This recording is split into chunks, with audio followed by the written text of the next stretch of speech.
Lo primero es ser conscientes que si tus hábitos con el dinero son malos, no habrá salario que te alcance aunque ganes millones. La buena noticia es que si cambias tu forma de pensar, incluso aquellos pensamientos que parecen no tener relación directa con el dinero, mejorará tu situación económica por lo menos en 21 días. Para ello, te recomendamos que anotes en un cuaderno las 5 recomendaciones y los 7 hábitos que te ayudarán a resolver tu problema económico. El primer mal hábito es gastar tu dinero de forma inconsciente, como cuando sales y compras cosas innecesarias, cuando sales de fiestas o a cine todos los fines de semana, cuando compras café todo el tiempo, cuando sales a fumar. Esto es un pésimo hábito tanto para la salud como para tu bolsillo, así que piénsalo mejor antes de comprar la siguiente cajetilla de cigarrillo. Salir a tomar un café no está mal, pero no lo conviertas en una costumbre. Mejor prepárate una taza de café en tu casa y llévala al trabajo. Segundo, hábito de gastar todo lo que ganas. Si este es tu caso, piensa por un momento que es posible gastar todo el dinero que tienes en las cosas que realmente deseas. Imagina que siempre pudieras comprar las cosas que necesites. Si quieres eliminar este mal hábito, te recomendamos no pagar con tarjetas de crédito. Esperar siempre a tener el dinero para pagarlo de contado. Contar con un fondo de emergencia solo para cosas importantes.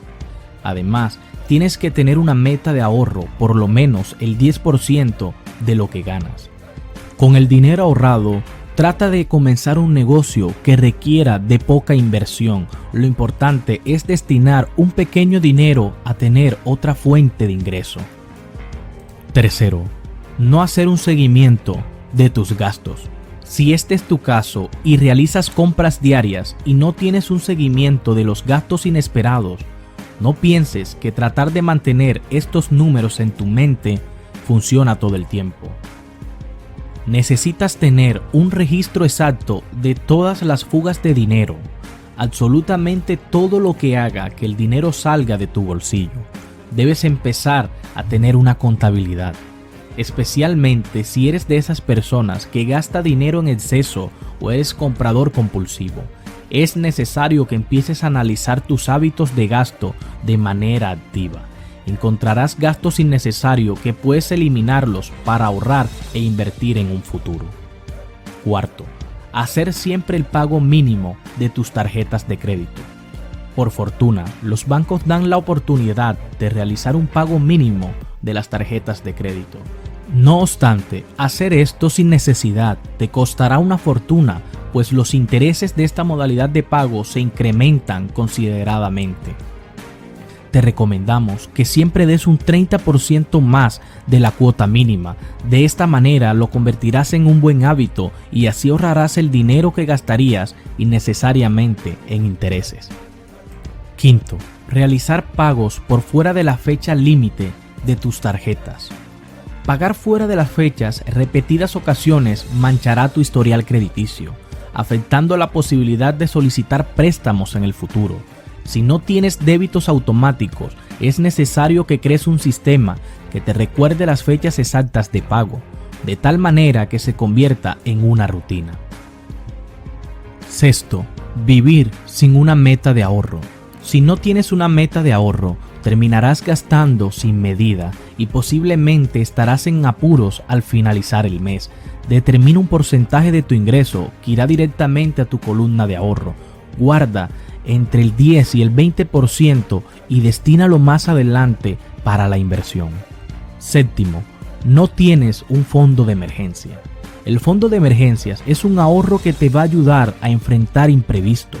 Por ejemplo, quedar desempleado, gastos de medicinas, pagar una deuda, accidentes de tránsito, pagar el seguro del carro, pagar impuestos, entre otros.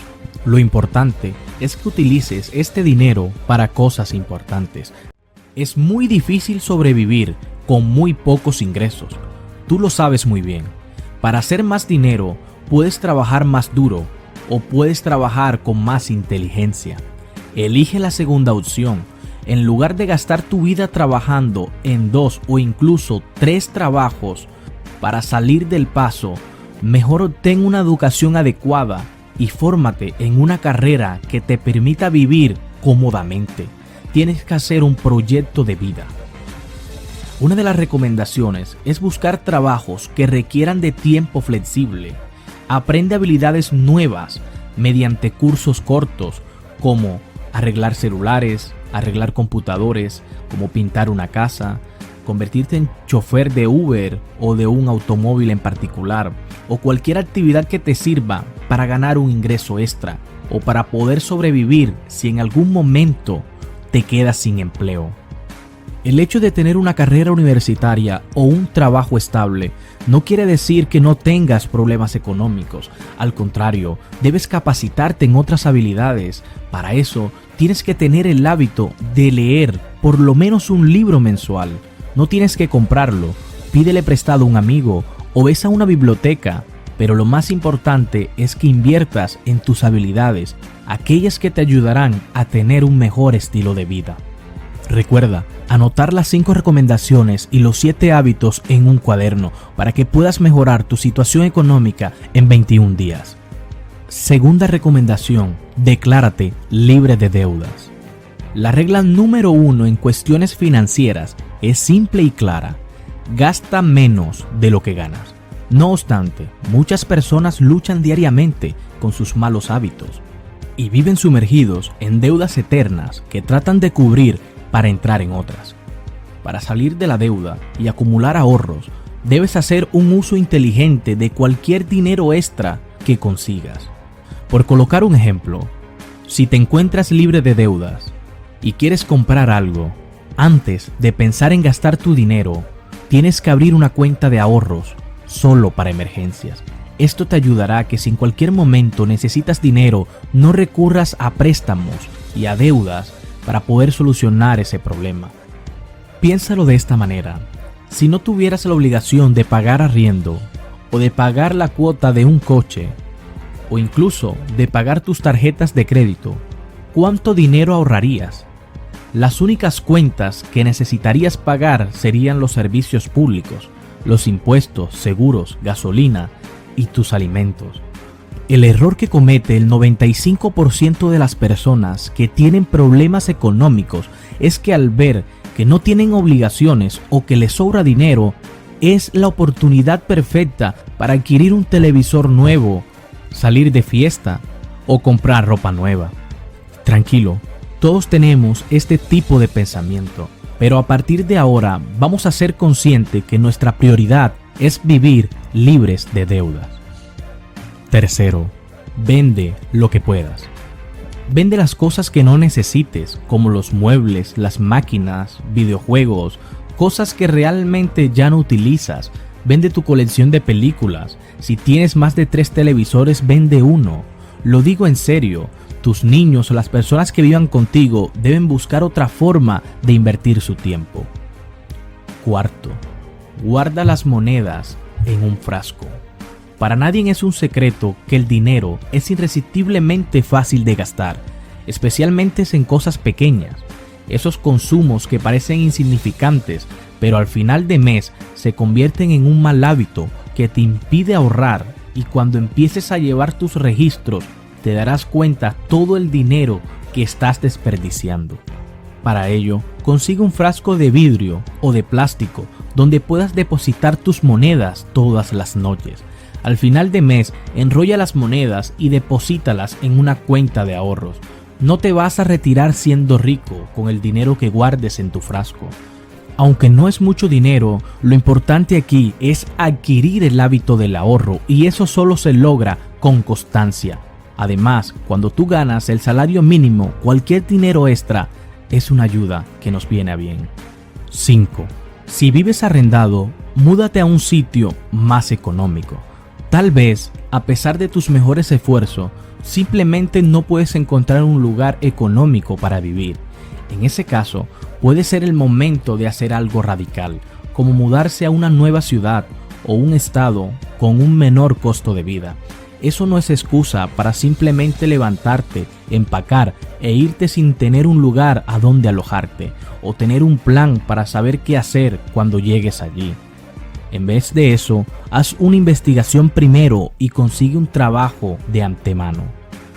Estas 5 recomendaciones son importantes para mejorar tu situación financiera, pero todavía nos quedan revisar los hábitos que nos impiden conseguir dinero y progresar en la vida. ¿Y por qué? Porque yo creo que en la vida muchas veces hemos tenido un montón de programación por medio de nuestros padres, profesores, la gente con que convivimos, que nos empieza a meter información que nos dice que nosotros no podemos lograr ciertas cosas. Como dice la lámina, usted no es pobre, usted es empobrecido. Nos meten tanta información, muchas veces basura, que desafortunadamente no nos lleva a donde queremos llegar. Pues lo interesante es que este tipo hace mucho tiempo le dio por tomarse un año sabático.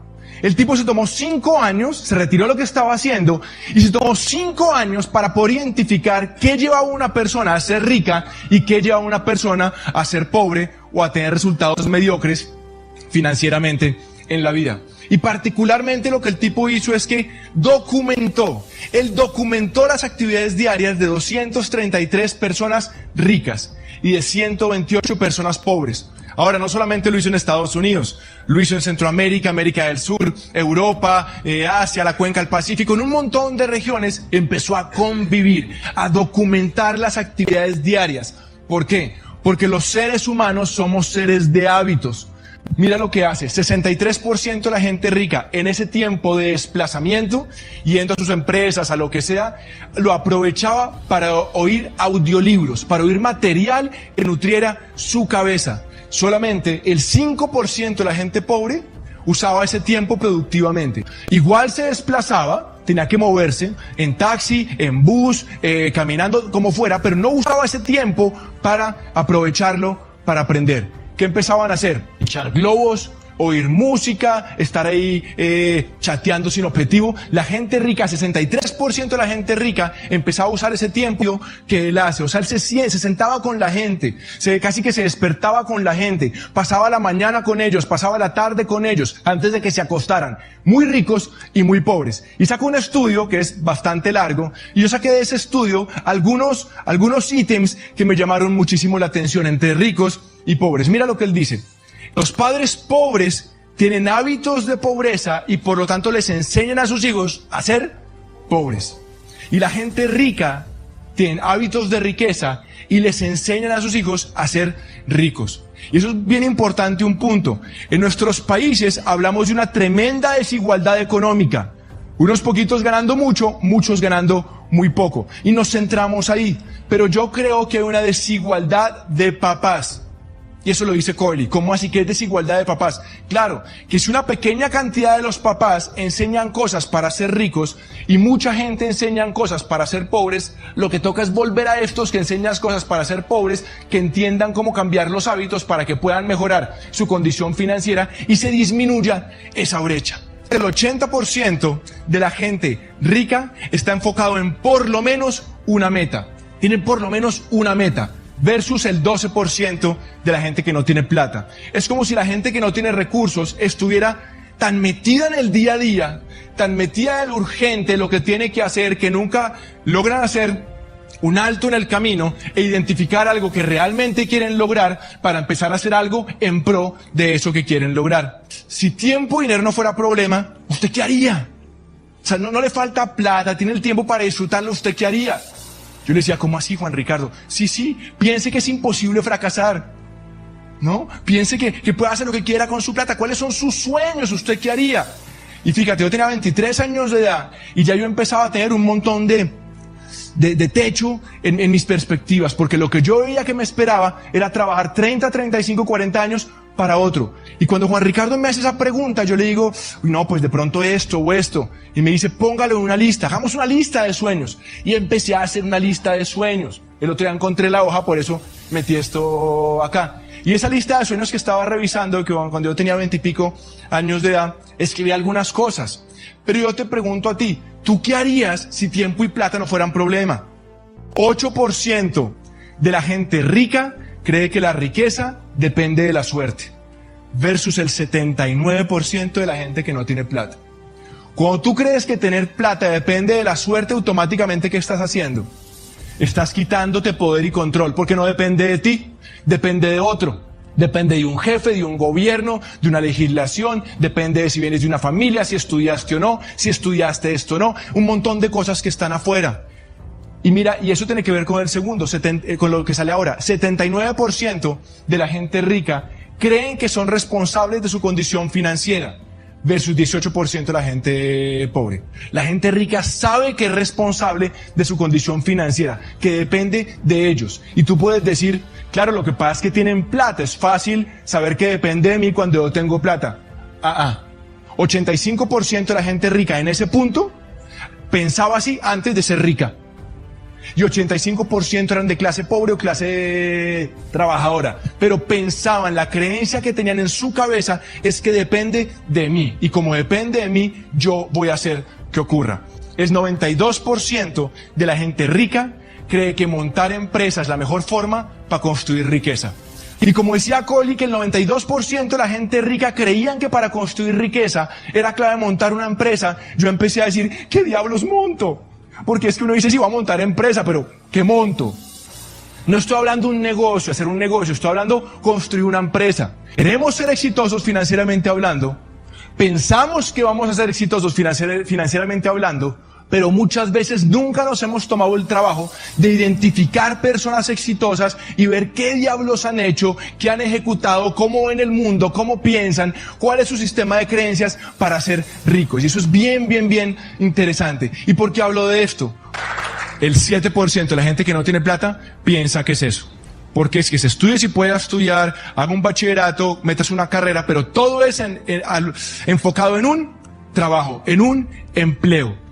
Pero el 92% de la gente rica le enseñan y sabe que por ahí simplemente, si acaso, va a sobrevivir, que la forma de hacer riqueza es montando empresa. Bien interesante. Cuando yo leo estos puntos y otros, me doy cuenta de una cosa bien interesante, saco una primera conclusión, y es que, ¿qué es un negocio? Compras un carro en 40 millones, lo vendes en 45, te ganaste 5 millones. Hiciste un negocio. Una empresa hay que construirla, es como este edificio, lo construyes, lo arriendas, le sacas dividendos. Eso es construir, es lo que yo quería construir. Pero qué idea, yo decía, ¿qué se me ocurre?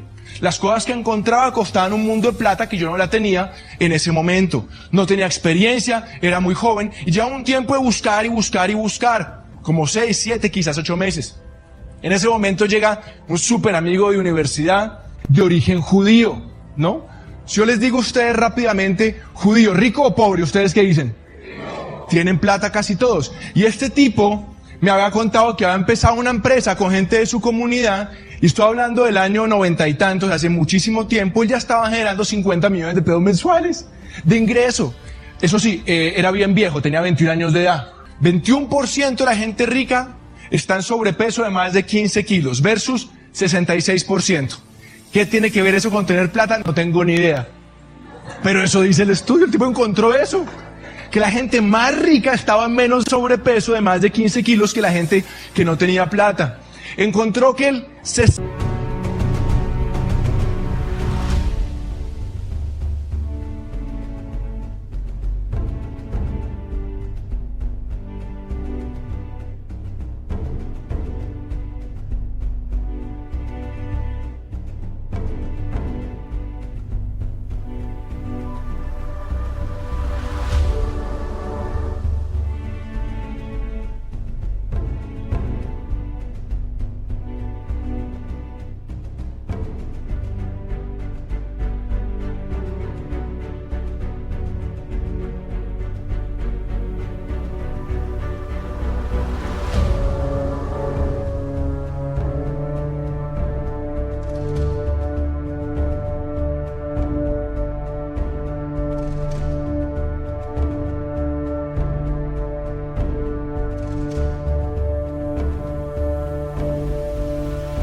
76% de la gente rica gastaba menos de 1 hora al día en internet recreativo, versus el 26% de la gente que no tenía plata. ¿Qué es internet recreativo? Twitter, Facebook, etcétera, etcétera, etcétera. No gastaban mucho tiempo en eso. Esta me encanta. encontró que el 83% de la gente que eran muy ricos, el 83% le prestaban muchísima atención a asistir a las reuniones escolares de sus hijos, versus el 13% de la gente que no tenía plata. Yo empecé a leer por qué, me pareció curioso ese punto. ¿Sabes por qué? Porque les parecía muy importante saber qué profesores, cuáles eran los profesores que estaban influenciando en sus hijos. ¿Cómo veían el mundo de esos profesores? ¿Qué pensaban con respecto a la prosperidad, del dinero, del emprendimiento esos profesores? Para saber si en casa tenían que ajustar algunas cositas o si estaban más o menos bien con esos profesores. Mientras que el 12%, 13%...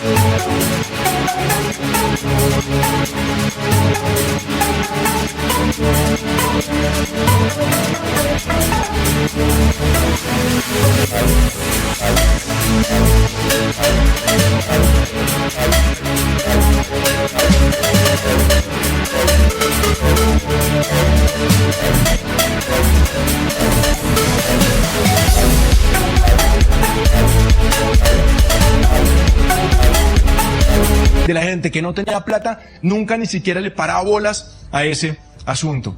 73% de la gente rica, sus papás les enseñaban la regla 80-20.